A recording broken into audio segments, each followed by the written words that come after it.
Assalamualaikum warahmatullahi wabarakatuh. Selamat sore, selamat pulang kerja. Gimana kabarnya hari ini? Apakah kalian sehat atau sedang sakit? Jika sedang sakit, semoga diberikan kesehatan oleh Tuhan semesta alam. Amin. Oke, hari ini saya akan mereview film Marni, The Story of Wewe Gombel.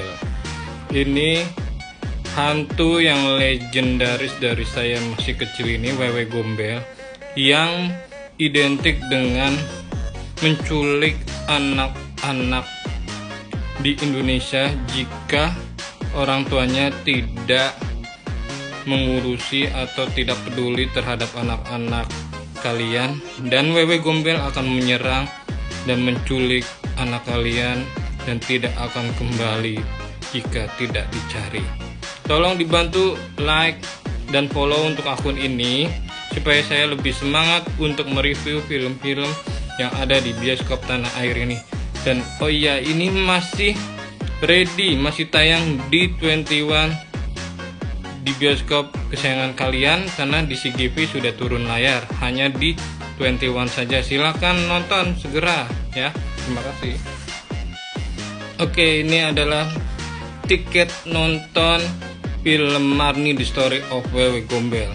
Ini di tanggal 20 Juni saya berkesempatan nonton gala primer Marni, The Story of Wewe Gombel, karena ini malam galpremnya ini sangat bagus karena ada hantunya cosplay. Ada 7 hantu di film Marni ini. Hantunya sangat beragam, sangat menyeramkan. Ada kuntilanak juga, ada pocong juga, dan ada suster ngesotnya juga, termasuk Wewe Gombel ini. Ini sangat bagus dan masih ready di bioskop. Silakan ditonton segera sebelum turun layar di 21 di rumah kalian. Yuk disimak sinopsis film Marni, The Story of Wewe Gombel. Marni, The Story of Wewe Gombel kategori filmnya horor dengan durasi filmnya 120 menit dengan kategori usianya 17 tahun ke atas. Dengan durasi 120 menit ini kalian menyuguhkan film horor yang sangat legendaris, film Wewe Gombel, dan ada actionnya juga karena ini kategorinya horor dan action. Dan ada sedihnya juga karena kehilangan seorang anak yang diculik oleh hantu. Yaitu sinopsisnya, Anissa Amanda Rigby bersama ibunya Rahayu Hana Ar-Rasyid dan adiknya Aan Atta Barakbah pindah ke sebuah desa terpencil dengan legenda lokal yang menyeramkan. Anissa berusaha melindungi adiknya dari makhluk halus yang sering menculik anak-anak pada saat maghrib. Suatu hari, Aan hilang saat maghrib, dibantu dengan seorang pemuda bernama Tama. Reza Hilman, anak dari Pak Lurah Matias Mucus. Anissa mencari cara untuk mengembalikan Aan kembali. Setelah Aan kembali ditemukan, Aan tidaklah sama seperti dulu, menjadi pendiam. Anissa sendiri pun mengalami keanehan pada dirinya. Keanehan ini disadari oleh sahabatnya Poppy. Prisley Herlin Rahayu pun menjadi khawatir dan berusaha melakukan apapun untuk melindungi kedua anaknya. Teror semakin menjadi. Berawal dari seorang wanita bernama Marni. Wanita penjual jamu gendong ini berparas cantik, polos, lugu, ramah, tapi sayang menjadi korban buas nafsu birahi lelaki hidung belang. Ini Badri, anak dari seorang kaya raya di desanya. Pelanggan tetap jamu gendongnya Mbak Marni. Pada malam penghukuman ini, Badri hanya melihat Mbak Marni diarak-arak oleh warga sekampung dengan api obor yang menyala. Tapi Badri hanya melihat, bilang mamanya tidak bisa menyelamatkan Mbak Marni. Sebelum malam penghakiman Marni datang, Marni menjadi gila. Marni menjadi gila akibat kepuasan nafsu lelaki hidung belang sampai Marni punya anak lelaki hidung belang itu. Warga pun menggosipkan Marni menjadi wanita pelacur karena hamil tidak ada suaminya. Marni, kamu kasihan sekali, Marni. Warga pun datang karena kehebohan ibu-ibu yang ngatain Marni adalah pelacur. Ada seorang warga yang ingin membunuh dengan pisau. Akan tetapi Marni melawan demi menjaga anak dari perbuatan nafsu buas lelaki hidung belang itu, dan menyerang warganya yang ingin melukai Marni dan anaknya. Marni pun murka sampai lupa akan batasan dia, seseorang perempuan berhati lembut dan baik hati, sampai menghabisi warga yang ingin menyakiti dia.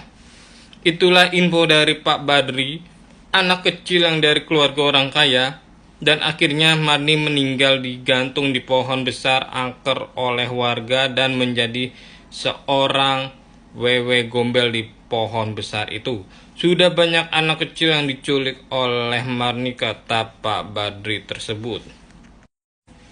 Datanglah keluarga Rahayu dan 2 anaknya ke desa tersebut tanpa ada seorang pria kepala keluarga tersebut.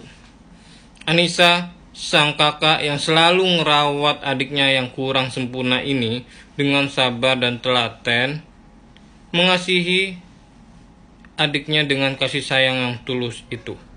Ibu dari 2 anak ini, si Rahayu, yang sibuk dengan pekerjaannya dan tidak mau mengurusi Aan anak lelakinya, sampai Aan dibentak dengan hebat sampai Aan menangis. Aan, sabar. Aan pun jadi sering tatapan kosong dan sering main-mainan sendirian. Dan akhirnya sang penculik anak laki-laki di saat maghrib, yaitu wewe gombel, tiba ini menghampiri Aan di rumahnya Pak Badri tersebut. Hanya Irmalah sang orang gila yang pernah diculik oleh Marni, si wewe gombel yang selamat, mengetahui keberadaan si Marni dan kasih pelindungan dari wewe gombel dalam bentuk gantungan dari bambu tersebut. Tapi Rahayu tidak percaya akan hal mitos itu dan membakar semua benda dari si Irma untuk menangkal wewe gombel tersebut. Nah, ini adalah Anissa, sang kakaknya Aan. Anissa yang kakaknya Aan tidak selalu menemani Aan, adik yang disayangi dan berkebutuhan khusus ini.